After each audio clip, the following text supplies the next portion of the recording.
మీరు పెట్టి తీయండి సార్, ఓ 30-40 కోట్లు సినిమా. నేను హ్యాష్ ట్యాగ్ పెట్టి బాయ్కాట్ అని రాస్తే మీకు ఎంత ప్రమోషన్ ఎంత కమ్మగా ఉంటుందో నేను చూస్తా.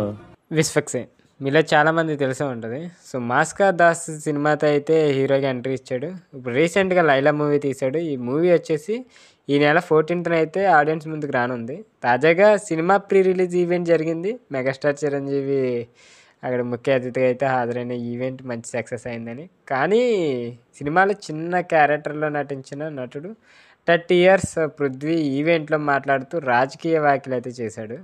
సో ఈరోజు వీడియోలో ఈ నోడుదోల కారణంగా జరిగిన నష్టం ఏంటో తెలుసుకునే ముందు కొత్తవారు మన ఛానల్ చూసినట్లయితే తప్పకుండా ఛానల్ సబ్స్క్రైబ్ అయితే చేసుకోండి. సో ఇక టాపిక్లోకి వెళ్ళిపోతే, సో పృథ్వీ ఎవరైతే ఉన్నారో సో రాజకీయంగా వ్యాఖ్యలు అయితే చేశాడు. దాంతో వైసీపీకి సంబంధించిన సోషల్ మీడియా ద్వారా బాయ్కాట్ లైలా అంటూ హ్యాష్ ట్యాగ్ని అయితే షేర్ చేశారు. ఇది కొన్ని గంటల్లోనే హ్యాష్ ట్యాగ్ దేశవ్యాప్తంగా ట్రెండ్ అయింది. సినిమాకు డ్యామేజ్ అనే విషయాన్ని గ్రహించి హీరో విశ్వక్సేన్, నిర్మాత సాహు గార్బెట్ మీడియా ముందుకు వచ్చి క్షమాపణ కూడా చెప్పారు. ఇక పృథ్వీ ఏమైతే మాట్లాడో తమకు సంబంధం లేదని, ఆయన మాట్లాడుతున్న సమయంలో అక్కడ లేమని, చిరంజీవి గారిని రిసీవ్ చేసుకునేందుకు వెళ్ళినట్లయితే చెప్పారు. సో ఆ సమయంలో అక్కడ ఉంటే ఖచ్చితంగా మైక్ లాక్కొని ఆయన మాటలను అడ్డుకునే వాళ్ళమని అయితే విశ్వక్సేన్ అయితే అన్నారు. ఈ కార్యక్రమం మొత్తం పూర్తయి ఇంటికి వెళ్ళిన తర్వాత మాత్రమే తనకు ఆ విషయం తెలిసిందని అయితే విశ్వక్సేన్ అయితే చెప్పాడు. అయినా తమ ఈవెంట్లో ఆ వ్యాఖ్యలు చేశారు కనుక క్షమాపణలు అడుగుతున్నా అన్నారు. ఇక విశ్వక్సేన్ ఇక క్షమాపణ చెప్పిన వైకాపా సోషల్ మీడియా టీం ఏమో తగ్గడం లేదు. విశ్వక్సేన్ మీడియా సమావేశం సమయంలో 25,000 బాయ్కాట్ ట్వీట్స్ ఉంటే ఇప్పటి వరకు 1,00,000 ట్వీట్స్ అయితే దాటేసాయి.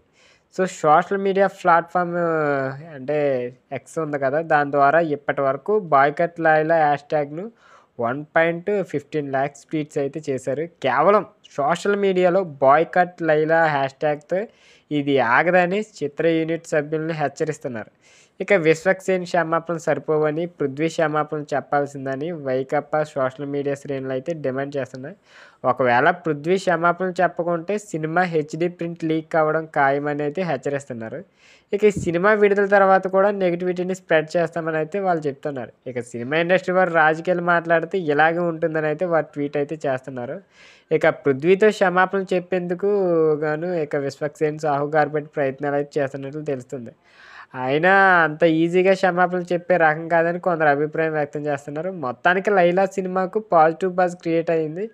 ఇక విశ్వక్సేన్ లేడీ గెటప్ గురించి మాట్లాడుకోవాల్సిన సమయంలో ఇలా బాయ్కాట్ లైలా అంటూ మాట్లాడుకోవాల్సి రావడం దురదృష్టకరం. సినిమా వేడుకల్లో ఒక పార్టీని, ఒక సంఘంను అవమానించినట్లు ఇక మాట్లాడటం తప్పే. కానీ ఒకరు చేసిన తప్పుకు మొత్తం టీం అందరినీ జీవితాన్ని నాశనం చేయడం ఏమాత్రం కరెక్ట్ కాదని కొందరు ఈ విషయంపై అభిప్రాయం వ్యక్తం చేస్తున్నారు. విడుదలకి ఇంకా 3 రోజుల సమయం మాత్రమే ఉంది. అప్పటి వరకు ఈ వివాదం సర్దుమణిగి సాఫీగా రిలీజ్ అయ్యానా అనేది తెలియాలి. సో చూద్దాం ఏం జరగబోతుందో మరి. సో ఇది ఈరోజు అప్డేట్. వీడియో నచ్చినట్లయితే తప్పకుండా లైక్ చేయండి. ఇలాంటి మూవీ అప్డేట్స్ కోసం మన ఛానల్ తప్పకుండా సబ్స్క్రైబ్ అయితే చేసుకోండి.